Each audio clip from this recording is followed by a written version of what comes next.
Hello everyone, welcome back to another book review. I always think I hate this shirt until I wear it and then I put it on and I realize I don't hate it as much as I think I do. I don't know why I always have that opinion. Today I'm going to be reviewing Damnation Alley by Roger Zelazny.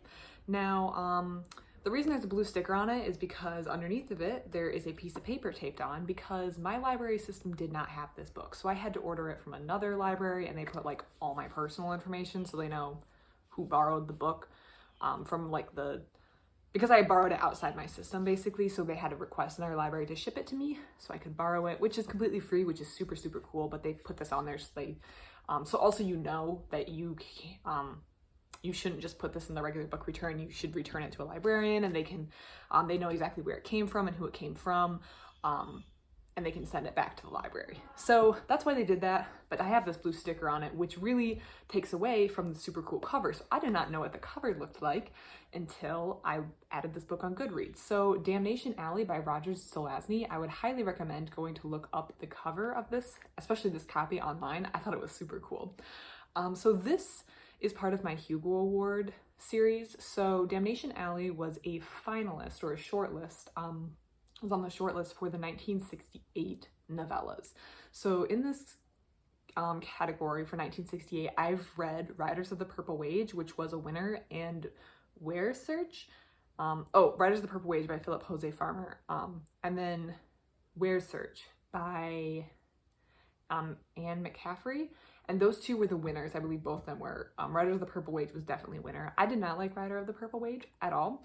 Where Search I thought was good, and I've reviewed both these books on this channel before. I thought it was good, but I thought it probably did a lot of groundbreaking stuff at the time that is no longer groundbreaking. So to a modern reader, it was kind of just a ho-hum book. So this was a finalist. This was not a winner, but so far this is the favorite book that I have read out of that 1968 winners year. I thought this was an absolutely fabulous book. So in Damnation Alley, which fabulous, but I'm going to make a character like a break here. I really like the story. The story sucked me in. The character is not a good person, but I don't think your main character has to be a good person for it to be a good story. And that's something that people either don't always do well. They try to have like an edgy gray area character, which or they just default for the good character, which I will admit I'm a very sensitive person, so I like it when they have a good character. It's perfectly fine. But when I first started reading this book, my initial reaction was, oh my word, the main character is kind of a bad and like unsavory character. He's not very good at all, like just generally not a good person. But then I thought, why do I need the main character to be a good person? So the story, Damnation Alley. Apparently peace did not win out and bombs have been dropped all over the earth, rendering the weather and most of the general planet inhospitable and inhabitable. The beginning of this book takes place in the nation of California, which I have my little map over here. Where? California. Nation of California, where our character, whose name is Hell Tanner, his first name is Hell, last name Tanner, who is part of a bike gang, kind of, possibly, maybe, like Hell's Angels-ish. Actually kind of almost directly, but I don't know too much about Hell's Angels, so I didn't want to draw a direct comparison. He's not a good dude either. He's done some crimes, and for some reasons, the nation of California would like to send him across the continent to the only other country that the people in the nation of California know to still be existing, which is the nation of Boston. Boston is currently undergoing some difficulties and California has the answer.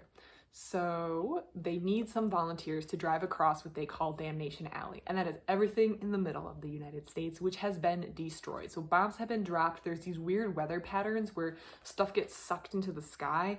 Not just like water, like the normal water cycle, but rocks and dead sharks. There's also a lot of radiation, so there's radiation pockets that you can't go into, and you run into a lot of very weird creatures. So hundreds of foot-long snakes that are like the size of trash cans around, Gila monsters, like, which I thought were just like little cute rodents. They're huge, they can crush these cars.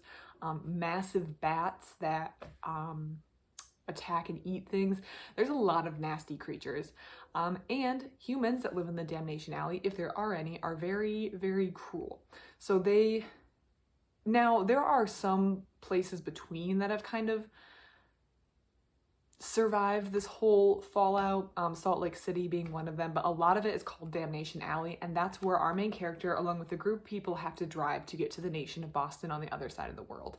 And this person agrees to do it because he's going to get a pardon for some of the things he has done, so he agrees to do it. And this is just the story of his adventure crossing Damnation Alley. Now, it is a novella, so it's pretty short. I knocked this out in like an hour and a half this afternoon, and it kept me fascinated the entire way. I was actually really, really hungry, so I wanted to make food, but I decided to finish the book first because I really wanted to know what was going to happen. So I really enjoyed this book.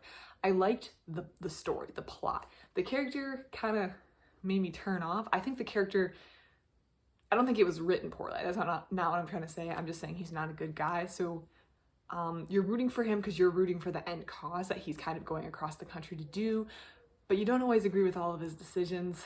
At one point he like picks up this grown woman who he keeps referring to as a girl, and like, if you read the book, you'll know what I'm talking about. He's not a good person, so you feel like you're not always on his side, but you're on his ultimate goal side. So it's very, very interesting. And I really enjoyed it. So from the year 1968, this is the one so far that I've read that I think I've enjoyed the best. I also think this is the one so far that I think has held up the best with time, which I think is something that can be very difficult to judge in the year. So for 1968, Anne McCaffrey's book, with the fantasy setting and some of the things she did in it, may very well have been incredibly revolutionary. But in 1968, you have no way of knowing what's going to become mainstream trends, what might reach the point where it just kind of becomes a joke, like the excessive apostrophes in people's names. And so maybe it doesn't stay revolutionary, which isn't maybe the point of the awards. The point of the awards isn't what's going to be revolutionary and still groundbreaking 150 years from now. It's what was the best that was put out this year. So, or the year prior, or however they do the groupings in their way. I just think that of this, so far, what I've read from the novella category in 1968, this has been my favorite, and I've really enjoyed it.